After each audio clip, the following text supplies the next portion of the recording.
যাত্রীবাহী বিমান এবং যাত্রী পরিবহনের ক্ষেত্রে আকাশের যে রাজত্ব সেটা দীর্ঘদিন ধরে একচ্ছত্রভাবে দখল করে রেখেছিল বোয়িং এবং এয়ারবাস এই দুইটি কোম্পানি। এবং এটা বলা হয়ে থাকে যে প্যাসেঞ্জার পরিবহন করার ক্ষেত্রে মানে এয়ারপ্লেন বা বিমান অনেক রকমের আছে, যুদ্ধ বিমান আছে, প্যাসেঞ্জার এবং কার্গো বিমান, এরকম অনেকগুলো ভাগ আছে। কিন্তু প্যাসেঞ্জার পরিবহনের ক্ষেত্রে এবং কার্গো বা মালামাল পরিবহনের ক্ষেত্রে এই যে পৃথিবীতে যে আকাশ আছে সেই আকাশের একটা 75% পর্যন্ত অংশ বোয়িং এবং এয়ারবাস এই দুটা কোম্পানির তৈরি বিমান দ্বারা দখল করা।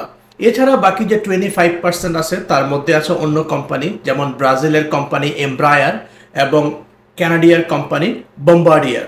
বাট 75% অফ দ্য স্কাই এটা হলো বোয়িং এবং এয়ারবাসের দখলে। কিন্তু এই ফিল্ডে নতুন একটা কম্পিটিটর আসতে যাচ্ছে এবং সেটা হলো চাইনিজ ম্যানুফ্যাকচারার কোম্যাক। তারা তাদের তৈরি কোম্যাক C919 এয়ারপ্লেনটা মার্কেটে নিয়ে আসার পরিকল্পনা করতেছে, যেটা হলো বোয়িং 737 এবং এয়ারবাস A320 এই ক্লাসের একটা এয়ারপ্লেন। আপনারা হয়তো জেনে একটা জিনিস খুবই চমকাবেন যে বোয়িং 737 এই এয়ারপ্লেনটা কেমন জনপ্রিয়। লেটস সে এটা একটা স্ট্যাটিস্টিক্স বা পরিসংখ্যানের হিসাব বলে যে প্রতি 2 সেকেন্ডে পৃথিবীর কোথাও না কোথাও একটা 737 এয়ারপ্লেন টেক অফ করে। তার মানে আমি যদি এখন এখানে বসে 1 মিনিট কথা বলি, 1 মিনিট মানে হচ্ছে 60 সেকেন্ড। তো সেই 60 সেকেন্ডে 1 মিনিট যখন আমি কথা বলবো, এই 1 মিনিটের মধ্যে অলরেডি পুরো পৃথিবীর কোথাও না কোথাও 30টা বোয়িং 737 অলরেডি যাত্রী নিয়ে টেক অফ করে ফেলছে। তার মানে এখান থেকে খুব সহজে বোঝা যাচ্ছে যে বোয়িং 737 এটা কতটা জনপ্রিয় একটা এয়ারপ্লেন। সিমিলারলি বোয়িং 737 এর মতোই এয়ারবাস A320 এটাও একটা সমান সাইজের বা সমান সংখ্যক যাত্রী পরিবহন করতে পারে, একই রকমভাবে জনপ্রিয় একটা এয়ারপ্লেন। তো এই যে জনপ্রিয় মার্কেটের যে এয়ারপ্লেন সেগমেন্ট বা সিঙ্গেল আইল এয়ারপ্লেনের যে সেগমেন্ট, সেখানে একটা বোয়িং এয়ারবাসের পাশাপাশি নতুন কম্পিটিটর আসতে যাচ্ছে, সেটা হলো চায়নার কোম্যাক কোম্পানি এবং তাদের তৈরি কোম্যাক C919 এয়ারপ্লেন। তো আজকের এই ভিডিওতে আমরা জানবো এই কোম্পানিটা সম্পর্কে, চায়নার কোম্যাক যে কোম্পানিটা যারা C919 এয়ারপ্লেন নিয়ে আসতেছে তাদের সম্পর্কে, তাদের কি অ্যাডভান্টেজ বা কি ডিসঅ্যাডভান্টেজ আছে বোয়িং বা এয়ারবাসের তুলনায়, এবং তারা কি আসলেই সমর্থ হবে এই বোয়িং এবং এয়ারবাসের যে ফেমাস ডুওপলি পৃথিবীতে এটাকে ভাঙতে এবং বিমান যাত্রা যেটা সেটাকে আরও বেশি সাশ্রয়ী করতে। তো আমাদের সঙ্গেই থাকুন, এই বিষয়ে আমরা আলোচনা করব। যাত্রীবাহী বিমান যেগুলোকে আমরা বলি, যেগুলো প্যাসেঞ্জার ক্যারি করে, সেই বিমানের মধ্যে বোয়িং এবং এয়ারবাস এদের বিভিন্ন রকমের বিভিন্ন ক্যাটাগরির বিভিন্ন সাইজের এয়ারপ্লেন আছে। তো আমি এয়ারবাস এবং পরবর্তীকালে বোয়িং এই দুই জায়গাতে কাজ করার ফলে আমি যে অভিজ্ঞতা দেখেছি সেটা হলো এয়ারবাস এবং বোয়িং এই দুটো কোম্পানির জন্যই তাদের কোম্পানির যে মেইন ক্যাশ কাউ বা যেটা আর্নিং সোর্স সেটা হচ্ছে তাদের সিঙ্গেল আইল এয়ারপ্লেন। এখন সিঙ্গেল আইল এয়ারপ্লেন কোনগুলা? সিঙ্গেল আইল এয়ারপ্লেন হচ্ছে যেগুলা 3000 নটিক্যাল মাইল পর্যন্ত ফ্লাই করতে পারে এবং যেগুলোতে দুই দিকের যে প্যাসেঞ্জার বসে প্লেনে, সেই দুই দিকের প্যাসেঞ্জার সিটের মাঝখানে একটা আইল থাকে, সেটাকে বলে সিঙ্গেল আইল। সেগুলো হচ্ছে 737, যেমন ইউএস বাংলাতে যেটা আছে 737, বাংলাদেশ বিমানে যেটা আছে 737, সেগুলো মানে দুই দিকে যে প্যাসেঞ্জার বসে প্লেনের দুই দিকে তার মাঝখানে একটা আইল থাকে হাঁটার জন্য, এটাকে বলে সিঙ্গেল আইল। অন্য পক্ষে আরেকটা এয়ারপ্লেন হচ্ছে যেটাকে বলে ওয়াইড বডি। ওয়াইড বডি কোনগুলো? যেগুলো বোয়িং 787, বোয়িং 777 বা এয়ারবাসের ক্ষেত্রে এয়ারবাস A350, এয়ারবাস A330, যেখানে প্যাসেঞ্জার যে সিটিং হয় সেখানে মাঝখানে একের বেশি আইল থাকে বা দুইটার মতো আইল থাকে, সেগুলোকে বলে ওয়াইড বডি এয়ারপ্লেন।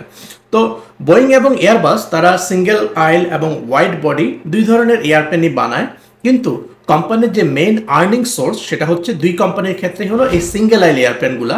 মানে বোয়িংয়ের ক্ষেত্রে 737 সিরিজটা আর এয়ারবাসের ক্ষেত্রে A320 এবং পরবর্তীকালে A220, এটা হলো তাদের ক্যাশ কাউ মানে মেইন আর্নিং সোর্স।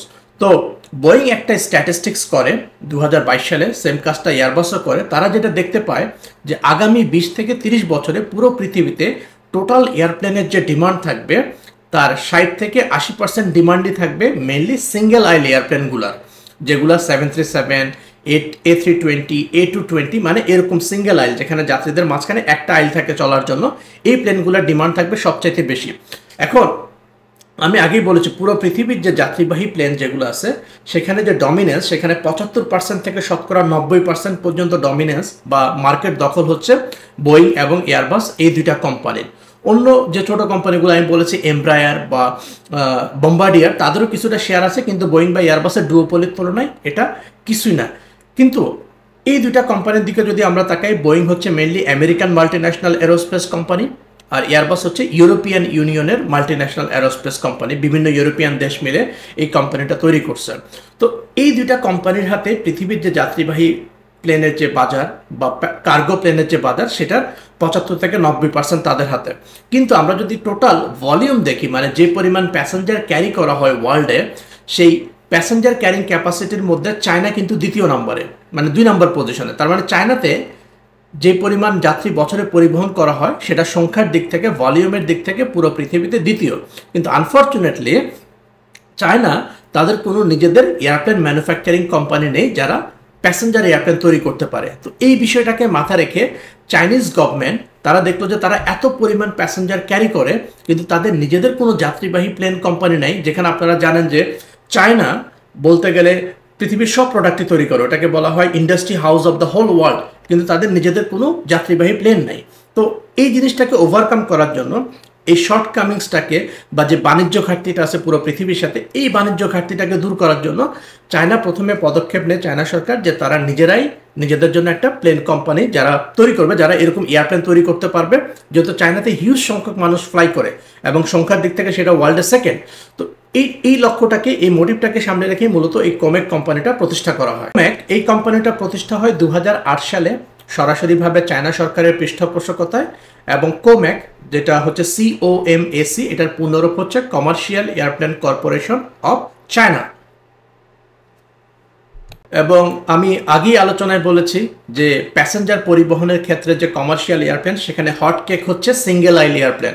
এয়ারবাস এবং বোয়িং তারাই হিউজ পরিমাণ আর্নিং করতেছে এই সিঙ্গেল আইল এয়ারপ্লেনের যে মার্কেট, সেটা সেল করে 737 এবং এয়ারবাসের ক্ষেত্রে A320 এবং A220, মোস্টলি A320 এটা সবচেয়ে বেশি ফেমাস। A220 অ্যাকচুয়ালি এয়ারবাসের কোনো প্লেন না, এটা হলো ক্যানাডিয়ান কোম্পানি বম্বার্ডিয়ার, তাদের একটা প্রজেক্ট ছিল, কিন্তু তারা পরবর্তীকালে র্যান আউট অফ ক্যাশ, যে তাদের আর ক্যাশ ছিল না এই প্রোগ্রামটাকে চালানোর জন্য, তখন এয়ারবাস কেম ফরওয়ার্ড এবং এই প্রজেক্টটাকে কিনে নেয়। যাই হোক, তো কোমেক কোম্পানি তাদের যে প্রথম প্রোডাক্ট যেটা তারা মার্কেটে লঞ্চ করতে যাচ্ছে, সেটাই সিঙ্গেল আইল, কারণ এটা আমি আগে বলেছি সবচাইতে বেশি ডিমান্ড, এবং তারা এই মার্কেট সেগমেন্টটাকে খুব ক্লেভারলি ক্যাচ করতে চাচ্ছে। এবং এই মার্কেট সেগমেন্টের জন্য এয়ারবাস A320 এবং বোয়িং 737 এটাকে অ্যাটাক করার জন্য তাদের যে প্রোডাক্ট লাইন, সেটা হচ্ছে কোমেক C919। এটাও একটা সিঙ্গেল আইলের এয়ারপ্লেন, এবং এটার যে প্যাসেঞ্জার ক্যারিং ক্যাপাসিটি এবং এটার যে রেঞ্জ, মানে একবার টেক অফ করলে কতটুকু যেতে পারে ফুল ফিউয়েল ট্যাঙ্ক এবং ফুল পেলোড নিয়ে, এটা একেবারেই আইডেন্টিক্যাল বোয়িং 737 এবং এয়ারবাস A320-র সাথে। উদাহরণস্বরূপ বোয়িং 737 এটার অনেকগুলো সাব ভেরিয়েন্ট বা ক্যাটাগরি আছে, যেমন 737-এর মধ্যে 700, 800, 900, 1000, অথবা ম্যাক্স ক্লাসের মধ্যে ম্যাক্স 7, ম্যাক্স 8, ম্যাক্স 9, ম্যাক্স 10। এর মধ্যে সবচেয়ে জনপ্রিয় হচ্ছে ম্যাক্স 8 যেটা, সেটা। এবং এয়ারবাসের ক্ষেত্রেও এই ম্যাক্স 8 ইকুইভ্যালেন্ট যেটা A320 বা 21, এটা হলো সবচাইতে জনপ্রিয়। তো কোমেক C919 যে প্লেনটা নিয়ে আসতেছে, সেটা হলো এক্স্যাক্টলি এই ম্যাক্স 8 এবং A320 যেটা, সেটার সাথে যেন ডিরেক্টলি কম্পিটিশন করতে পারে। ফর এক্সাম্পল, ম্যাক্স 8-এর যে passenger carrying capacity 2 class seating কনফিগারেশনে, যেটা হলো 168 জনের মতো প্যাসেঞ্জার, এবং যেটা একবার ফুল প্যাসেঞ্জার বা পেলোড নিয়ে এবং ফুল ফিউয়েল নিয়ে, যেটা 5570 কিলোমিটার পর্যন্ত ফ্লাই করতে পারে। তো কোমেক যখন চায়না ডিজাইন করতেছে, সেটা এক্স্যাক্টলি সেম পরিমাণ প্যাসেঞ্জার কাউন্ট এবং সেম পরিমাণ রেঞ্জের একটা এয়ারপ্লেন হিসাবে যেন এই 737 ম্যাক্স 8 এই সেগমেন্টটাকে এবং এয়ারবাসের A320 নিও এই সেগমেন্টটাকে অ্যাটাক করতে পারে, সেভাবে ডিজাইন করা হচ্ছে প্লেনটাকে। আর ইঞ্জিনের ক্ষেত্রে এখানে কিছুটা চেঞ্জ আছে, যেমন যদিও এটা শুধুমাত্র নেমিং চেঞ্জ, যেমন বোয়িং 737-এর জন্য যে ইঞ্জিনটা ব্যবহার করা হয় সেটা হচ্ছে লিপ 1B। এটা হলো সাফরান এবং GE এই দুটা কোম্পানির একটা জয়েন্ট ভেঞ্চার, লিপ 1B। আর এয়ারবাসের ক্ষেত্রে যেটা, সেটা হচ্ছে লিপ 1A। এখানে A আর B মূলত বোয়িং আর এয়ারবাসকে ডিস্টিংগুইশ করার জন্য ব্যবহার করা হয়েছে। আর C919-এর ক্ষেত্রে সেম ক্যাটাগরির ইঞ্জিন, কিন্তু সেটা হচ্ছে লিপ 1C। এটা হচ্ছে কোমেককে ডিফাইন করার জন্য ব্যবহার করা হচ্ছে। এখন এই তো গেল কোমেক C919 এর প্যাসেঞ্জার রেঞ্জ এবং বেসিক যে পেলোড ক্যাটাগরি সেটা নিয়ে আলোচনা। এখন আমরা বোঝার চেষ্টা করব এই যে কোমেক C919 এটা কি কম্পিটিটিভ অ্যাডভান্টেজ আছে বা কম্পিটিটিভ ডিসঅ্যাডভান্টেজ আছে compare to the Airbus and Boeing, যে কারণে আমরা ধরতে পারি যে কোমেক হয়তো বা ভবিষ্যতে এয়ারবাস কিংবা বোয়িংকে পিছনে ফেলে দিবে।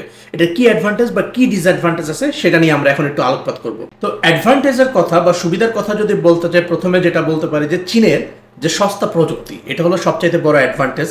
একই জিনিস আমেরিকায় তৈরি করতে যে খরচ হয় চায়নাতে তৈরি করতে তার চেয়ে 95% কম খরচ হয়। এবং same thing applies for European union, কারণ ইউরোপও কিন্তু খুব এক্সপেন্সিভ একটা জায়গা। তো এটা হলো চায়নার সবচাইতে বড় অ্যাডভান্টেজ, তারা খুব সস্তায় এবং সহজে কোনো কিছু তৈরি করে ফেলতে পারে। কিন্তু এটার পরবর্তীতে একটা ক্যাভিয়াটও আছে, যেটা আমরা পরবর্তীতে ডিসঅ্যাডভান্টেজ পার্টে আলোচনা করব। তো প্রথম যে জিনিসটা সেটা হলো তারা খুব সস্তায় তৈরি করতে পারে, নাম্বার ওয়ান।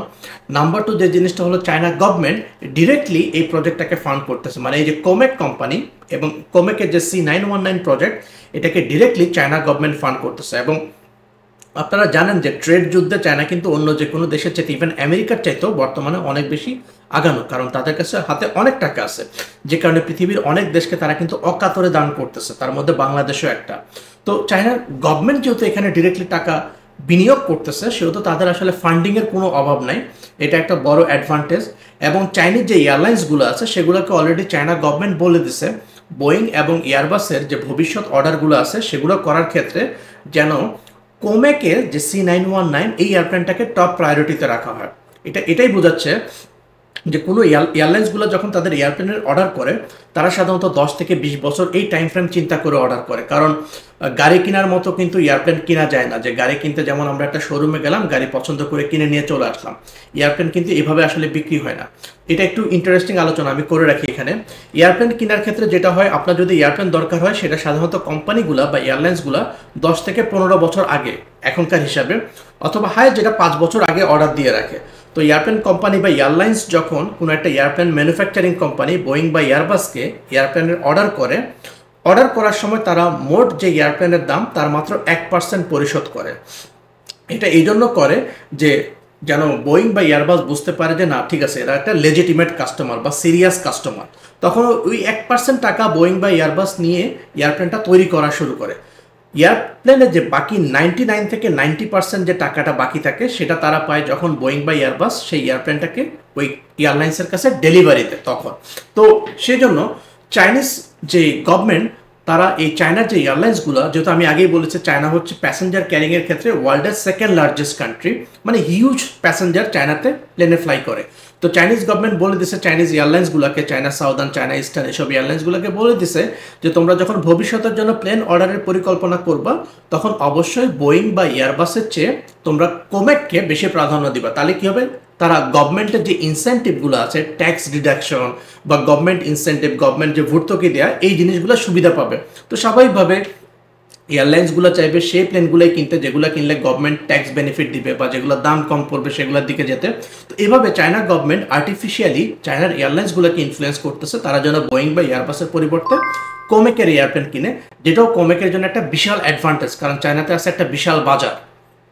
আমরা যদি বোয়িং 737 এয়ারপ্লেনটাকে দেখি সেটা প্রায় 60 বছর আগে ডিজাইন করা, যেটা মূল যে ডিজাইনটা সেটা 60 বছর আগে ডিজাইন করা। আর যদি আমরা এয়ারবাসের A320 দেখি সেটাও প্রায় 30 থেকে 40 বছর আগে ডিজাইন করা একটা এয়ারপ্লেন বা আরও বেশি। তো এক্ষেত্রে এই প্রযুক্তিগুলোর চাইতে যেহেতু C919 কোমেক এয়ারপ্লেনটা যেটা মার্কেটে আসতেছে নতুন, এখানে সব কিছু আসলে ব্র্যান্ড নিউ, কারণ কোম্পানিটাই শুরু হয়েছে 2008 সালে।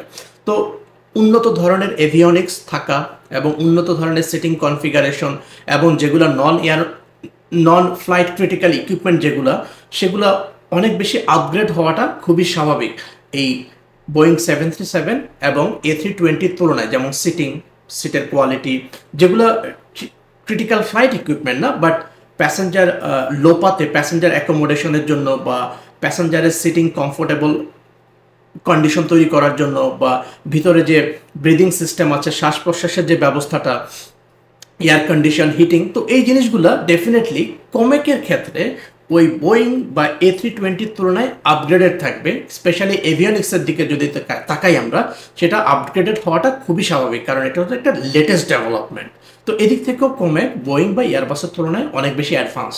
কিন্তু কমেকের জন্য কিন্তু চ্যালেঞ্জও কম না। চ্যালেঞ্জ কোনগুলো? প্রথম যেটা হলো যে ইন্টারন্যাশনাল সার্টিফিকেশন পাওয়া, কারণ পৃথিবীতে কেবলমাত্র বোয়িং এবং এয়ারবাস এই দুটাই কোম্পানি আছে যারা আসলেই জানে কিভাবে বড় সাইজের বা ওয়াইড বডি প্লেন তৈরি করতে হয়, যেগুলো ট্রান্স আটলান্টিক ফ্লাই করতে পারে, যেমন আটলান্টিক পার করতে পারে কিংবা প্রশান্ত মহাসাগর পার করতে পারে প্যাসেঞ্জার নিয়ে। তো এই দুটা কোম্পানির হাতেই এই টেকনোলজি আছে, যারা জানে কিভাবে ইটপস অ্যাপ্লাই করতে হয় এবং কিভাবে এই ধরনের প্লেনকে সার্টিফাই করতে হয়। পৃথিবীতে আর কোনো কোম্পানি কিন্তু নাই যাদের এই নলেজটা আছে। উদাহরণস্বরূপ আমি এখানে বলি, বোয়িং কিন্তু শুধুমাত্র প্যাসেঞ্জার এয়ারপ্লেনই বানায় না, বোয়িংয়ের আরও অনেক বিজনেস আছে, যেমন আমাদের F-18 সুপার হর্নেট ফাইটার, তারপরে নতুন যে F-47 অর্ডার পেলো 6th generation air dominance fighter, এরপর আমাদের রকেট প্রোগ্রামও আছে যেমন আর্টেমিস রকেট।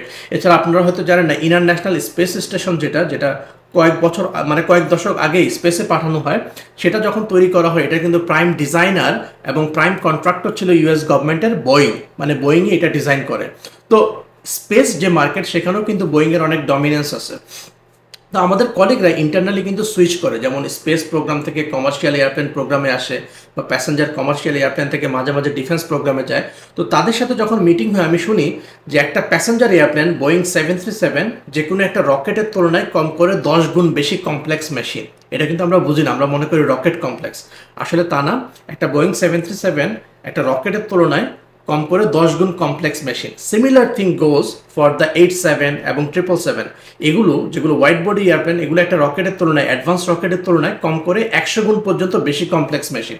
এই জন্য পৃথিবীতে দেখেন আমাদের লং বিচ বা ক্যালিফোর্নিয়াতে এতগুলো রকেট কোম্পানি আছে, অনেকগুলো রকেট কোম্পানি এখানে ভরা, ইউএভি কোম্পানিতে ভরা, কিন্তু প্যাসেঞ্জার এয়ারপ্লেন কোম্পানি যদি বলেন শুধুমাত্র বোয়িং বা এয়ারবাস আছে। কারণ এখানে সবচেয়ে বড় প্রবলেম হলো সার্টিফিকেশন পাওয়া, FAA এবং ইয়াজা সার্টিফিকেশন পাওয়া। প্লেন তো আপনি বানালেন, ডিজাইন করলেন, ম্যানুফ্যাকচারিং করলেন, কিন্তু এটা যদি সার্টিফাইড না হয়, তাহলে FAA সার্টিফিকেশন যদি না পায়, তাহলে এই প্লেন ইউরোপ মানে আমেরিকা, কানাডা এখানে ফ্লাই করতে পারবে না। সিমিলারলি যদি এটা ইয়াজা সার্টিফিকেশন না পায়, ইউরোপিয়ান ইউনিয়নের যে দেশগুলো সেখানে কিন্তু কমেট ফ্লাই করতে পারবে না। তো ইনিশিয়ালি যেটা হতে পারে, যেহেতু এটা চাইনিজ গভর্নমেন্টের প্রজেক্ট, চায়নার যে সিভিল এভিয়েশন অথরিটি তারা হয়তো এই কমেককে সার্টিফাই করতে পারে, এটা তারা চায়নাতে ফ্লাই করতে পারে, কিন্তু আমেরিকা এবং ইউরোপে যদি এই প্লেন ফ্লাই করতে হয় তাহলে কিন্তু তাদেরকে FAA আমেরিকার ক্ষেত্রে ফেডারেল এভিয়েশন অ্যাডমিনিস্ট্রেশন, আর ইউরোপের ক্ষেত্রে ইয়াজা, এদের সার্টিফিকেশন লাগবে। তো কমেকের জন্য সবচাইতে বড় চ্যালেঞ্জ হলো এই দুটো অথরিটিকে কনভিন্স করা যে এই প্লেনটা প্যাসেঞ্জার ক্যারি করার জন্য সেফ। এবং চায়নার মতো একটা দেশ যাদের রিলায়েবিলিটি নিয়ে একটা বিশাল কনসার্ন, যাদের ব্র্যান্ড ভ্যালু ইমেজ নিয়ে কনসার্ন, তাদের জন্য এটা কিন্তু একটা খুবই চ্যালেঞ্জিং কাজ, স্পেশালি ইউরোপ এবং আমেরিকাতে এই প্লেনের মার্কেটিং করা। চায়নার জন্য হুইচ ইজ পারফেক্টলি ফাইন, যেহেতু এটা তাদের এয়ারপ্লেন, তারা এটার মার্কেট শেয়ার কন্ট্রোল করবে। কিন্তু আমেরিকা এবং ইউরোপের বাজারে যদি ঢুকতে যায় তাহলে এটা কমেকের জন্য একটা অনেক বড় চ্যালেঞ্জ, যে FAA এবং ইয়াজাকে স্যাটিসফাই করা এবং তাদের সার্টিফিকেশন গেইন করা।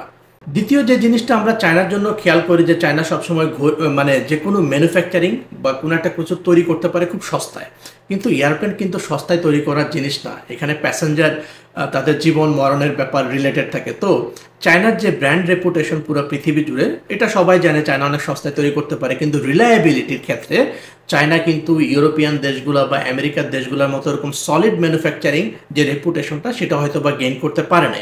তো এয়ারপ্লেনের মতো প্রোডাক্ট যেখানে রিলায়েবিলিটি সব কিছু, যেটা আমি আগেই বলছি, প্রতি 2 সেকেন্ডে একটা 737 এয়ারপ্লেন টেক অফ করে, কিন্তু আপনি যদি অ্যাক্সিডেন্ট হিসাব করেন হয়তো বা কয়েক বছরে আমরা একটা অ্যাক্সিডেন্ট পাই, মানে যেটা বলা হয় যে 1 মিলিয়নে হয়তো বা একটা অ্যাক্সিডেন্ট হয় 737 বা এয়ারবাসের ক্ষেত্রে। তো এরকম রিলায়েবল একটা প্রোডাক্ট যখন চায়না ডেভেলপ করতে যাবে, এটা কিন্তু অনেক বেশি কোশ্চেন রেজ করবে যে আসলেই রিলায়েবিলিটির দিক থেকে চায়নার তৈরি প্রোডাক্ট বা এয়ারপ্লেন সেটা বোয়িং বা এয়ারবাসকে কতটা বিট করতে পারে। কারণ বাই ডিফল্ট চায়নার একটা নেগেটিভ ইমপ্রেশন বা রেপুটেশন আছে ওয়ার্ল্ড ট্রেড সেক্টরের ক্ষেত্রে।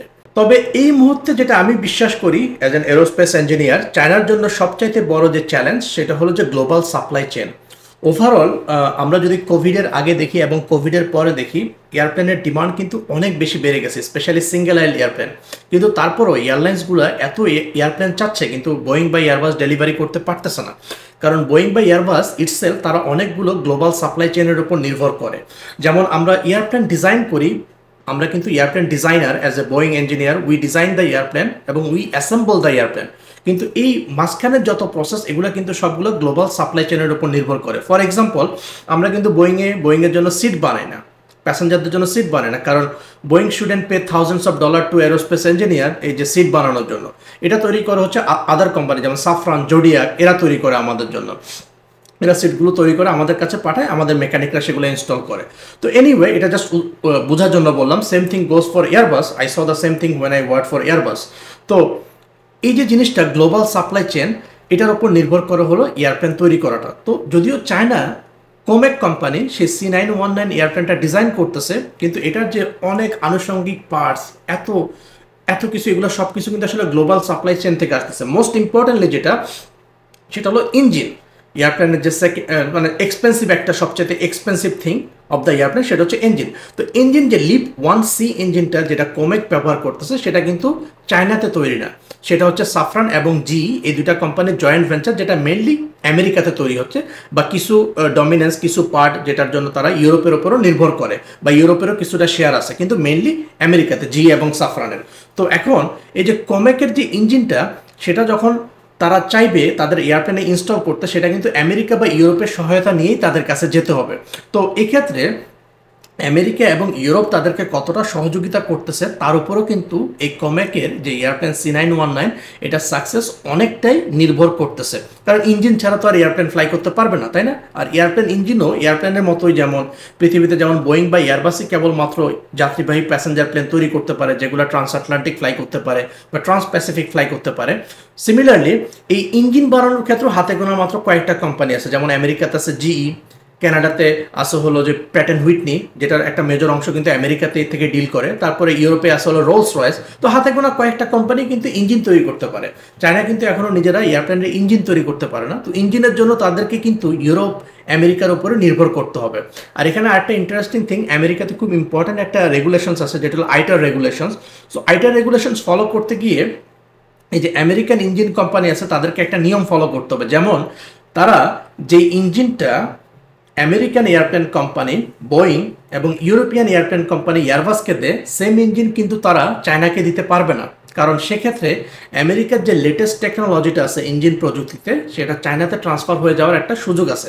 আর আপনারা জানেন যে চায়না কিন্তু রিভার্স ইঞ্জিনিয়ারিংয়ে খুব ভালো, মানে একটা জিনিস পেলো আমেরিকা থেকে, তার এটা ভেঙে ভেঙে ওইটাকে আবার জোড়া তালে দিয়ে আরেকটা সস্তায় বানিয়ে ফেলা, এটা বলে রিভার্স ইঞ্জিনিয়ারিং। তো এই ক্ষেত্রে কিন্তু তারা খুব ভালো। তো সেজন্য আইটার রেগুলেশন অনুযায়ী আমেরিকান যে কোম্পানি, তারা কিন্তু চাইলেও যে বেস্ট টেকনোলজিটা ইঞ্জিনের, সেটা কিন্তু চায়নাকে দিতে পারবে না। এটা কোমেকের জন্য একটা বড় ডিসঅ্যাডভান্টেজ বলে আমি মনে করি। ফর এক্সাম্পল, যেমন লিপ 1B যেটা বোয়িংয়ে ব্যবহার করা হয় এবং লিপ 1A যেটা এয়ারবাসে ব্যবহার করা হয়, এই ইঞ্জিনটা যে পরিমাণ ফুয়েল বার্ন করে, মানে জেট ফুয়েল বার্ন করে এক জায়গা থেকে আরেক জায়গায় যায়, লিপ 1C এর ক্ষেত্রে ঠিক একই জায়গা থেকে ওই জায়গায় যেতে চায়নার যে এয়ারপ্লেন লিপ C919, এই এয়ারপ্লেনের যে ইঞ্জিন যেটা লিপ 1C, তাদের কিন্তু তুলনামূলকভাবে বেশি ফুয়েল বার্ন করতে হবে। তার মানে কোমেকের যে এয়ারপ্লেনটা, সেটা কিন্তু বোয়িং 737 বা এয়ারবাস A320 মতো সিমিলার ফুয়েল এফিশিয়েন্ট হবে না। যদিও একই কোম্পানি তাদের ইঞ্জিন তৈরি করতেছে, বাট সেই ইঞ্জিনটা যখন চায়নাতে ডেলিভারি করা হচ্ছে, আমেরিকার রুলস অ্যান্ড রেগুলেশনের কারণে আমেরিকান কোম্পানি কিন্তু চায়নার এয়ারপ্লেনের জন্য সেম ইঞ্জিনটা ডেলিভারি করতে পারবে না, যেটার ইফিসিয়েন্সি সেম লেভেল হবে। ফর এক্সাম্পল, আমরা বলতে পারি বোয়িং বা এয়ারবাসের এয়ারপ্লেন যদি 10 কিলোমিটার যেতে ধরলাম যে 1 লিটার ফুয়েল বার্ন করলো, ঠিক একইভাবে সেম ইঞ্জিন দিয়ে চায়নার যে C919 যে প্লেনটা নতুন ডেভেলপ করতেছে, তারা কিন্তু এই 10 কিলোমিটার যেতে 1.5 লিটার ফুয়েল বার্ন করবে, যার ফলে এই এয়ারপ্লেনটা অপারেট করা যে এয়ারলাইন্স কোম্পানিগুলো আছে তাদের জন্য বেশি খরচ সাধ্য হবে। আমরা বলতে পারি যে একটা এয়ারপ্লেনের যে অপারেশনের খরচ আছে, তার কিন্তু 40 থেকে 45% হলো তার ফুয়েলের খরচ, মানে তেলের খরচ। এখন তেল কিনতে যদি আপনার বেশি টাকা চলে যায়, তাহলে এয়ারলাইন্সের যে অপারেশন কস্ট, সেটা কিন্তু এয়ারলাইন্সগুলোর জন্য অনেক বেড়ে যাবে। তো সে কারণে যদিও প্লেনটা তারা সস্তায় কিনতে পারতেছে, চায়নার প্লেন সস্তায় কিনা যাবে, কিন্তু এটা যে দীর্ঘমেয়াদী অপারেশন কস্ট, সেটা কিন্তু বোয়িং বা এয়ারবাসের তুলনায় বেশি হবে। কারণ কোমেক কিন্তু লেটেস্ট ইঞ্জিন টেকনোলজিটা পাচ্ছে না আমেরিকা থেকে, যেহেতু তারা ইঞ্জিনের জন্য আমেরিকা বা ইউরোপের উপর নির্ভর করতেছে। যেই ইঞ্জিন টেকনোলজিটা তারা তাদের বোয়িং 737 এবং এয়ারবাস A320-তে ব্যবহার করার পারমিশন দিচ্ছে, সেম পারমিশনটা কিন্তু তারা চায়নার কোমেক C919-এর জন্য দিচ্ছে না।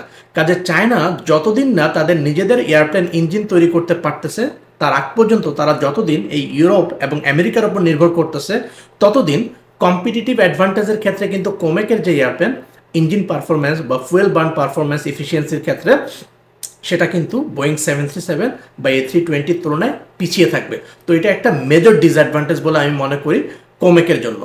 তো ফ্রেন্ডস, আপনারা যদি এতক্ষণ আমার যে আলোচনাটা আছে সেটা শুনে ফেলেন, যেখানে আমরা কোমেকের কিছুটা হিস্ট্রি আলোচনা করছি এবং কোমেকের এয়ারপ্লেনের কনফিগারেশন যেটার সাথে বোয়িং এবং এয়ারবাসের তুলনা করেছি, এবং কোমেকের জন্য কি অ্যাডভান্টেজ কি ডিসঅ্যাডভান্টেজ আছে সেটা আলোচনা করেছি। তো আপনারা যদি এতক্ষণ আলোচনা শুনে ফেলেন, তাহলে আপনাদের কাছে আমার অনুরোধ থাকবে, কি মনে করেন আপনারা এই ব্যাপারে? আপনাদের কি মনে হয় চায়না যে তাদের ব্যাড রেপুটেশন আছে প্রোডাকশনের ক্ষেত্রে সেটাকে গুছিয়ে উঠে এয়ারপ্লেন যে ইন্ডাস্ট্রি যেটা হাইলি সফিস্টিকেটেড এবং হাইলি রিলায়েবল, সেক্ষেত্রেও তারা তাদের অন্য প্রোডাক্টের মতো সস্তায় একটা রিলায়েবল এয়ারপ্লেন মার্কেটে আনতে পারবে, যেটা আমেরিকান যে এজেন্সি আছে এফএএ এবং ইউরোপিয়ান ইয়াজা তাদেরকে স্যাটিসফাই করতে পারবে, সার্টিফিকেশন পাবে? এবং আপনি কতটা বিশ্বাস করেন যে এই কোমেক এয়ারপ্লেন আপনি খুব সহসাই আপনার দেশে বা আশেপাশের এয়ারপোর্টগুলোতে দেখতে পারবেন? এবং আপনারা কি মনে করেন যে এই চায়নার যে C919 এয়ারপ্লেন সেটা আসলে বোয়িং বা এয়ারবাসকে in the long run beat করতে পারবে? সেটা কমেন্টে জানাবেন। আমি অবশ্যই উত্তর দেওয়ার চেষ্টা করব। আর পরবর্তীতে অন্য কোনো একটা ইন্টারেস্টিং টপিক নিয়ে আমি আপনাদের সামনে আবার হাজির হব। সে পর্যন্ত সবাই ভালো থাকুন। আল্লাহ হাফেজ। Have a nice rest of the day.